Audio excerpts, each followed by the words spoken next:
Joining me now, Texas Congressman and Republican presidential candidate Ron Paul. Congressman, thank you so much for being here. Now there is a real question about the position we're in, because there have been 3 guys assassinated over there. A 4th was attempted, and Iran is vowing to retaliate. They blame Israel, but they also blame us. Our Secretary of State says we had nothing to do with it. Israel's saying the same. Should we be doing this if it is us? And what should we do if Iran retaliates? Well, obviously, if we're doing it, we shouldn't be doing it. But this is an act of terrorism, and we should empathize with them. They are victims of terrorism, and we have condemned all terrorism. Obviously, the Iranian government wouldn't be killing their own scientists. So, yeah, we should have great empathy for them. And if we haven't done it, we should prove to them or give them all the reassurance that we have not done it. And to the answer to your questions, if we are doing it and participating, we ought to quit. That wouldn't make any sense. Participating in violent acts, which would be equivalent to terrorism. At the same time, that's all we talk about is going around the world on a global war on terrorism, so there'd be no consistency there. Well, now we may have a problem on our hands, because if our Secretary of State says it wasn't us, but Iran seems to believe it was us, and now they're vowing to retaliate, perhaps against Israel, perhaps against us. What do we do if they assassinate an American in response? Well, it's a real mess. We should have done a lot less, a lot sooner. Everybody knows we have CIA agents maneuvering in Iran. We had a drone shot down, maybe 2 drones shot down over Iran. We're getting ready to put very punishing sanctions on them and disrupting the oil market. And they're a very weak nation. They're responding in a natural way, but they don't want trouble, because they know they can be annihilated in about 40 minutes, either by Israel or the United States. This idea that they're looking for a fight, I think that is all a concoction of the West, so prepare the people for a war that's likely to come when we have a policy like this.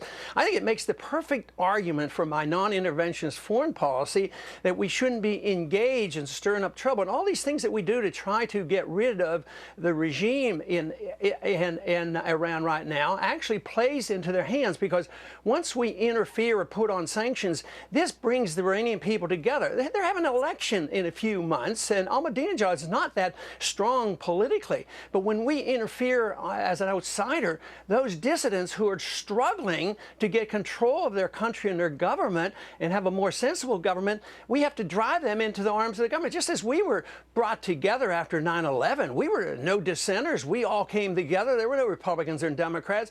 So we have to try to understand how our policies actually do the opposite of what we intend them to do. We have an impression in this country that they do want trouble, though, because of threats like the one they made to shut down the Strait of Hormuz, through which 1/6 of the world's oil supply flows. If they did that, if you were the president, Congressman, and they shut down the strait, what would you do?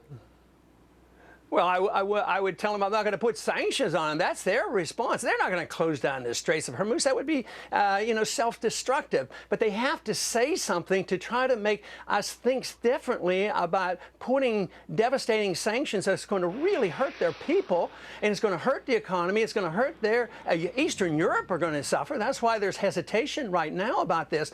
But to say that because they are retaliating with a so-called threat is the problem, I say that is the consequence of the problem, and we should think more broadly than that. And but I think we shouldn't stir that up to the point that anybody thinks they really want to close down the Straits of Hormuz, or they can. I think that's way out of proportion to what they're able to do. They're trying to get attention on how the world's trying to punish them right now, and we're not permitting the dissidents who would like to overthrow their current government to do it, because they're unifying all those people because there's too many foreigners trying to interfere with their internal affairs. Congressman, let's talk politics for a minute.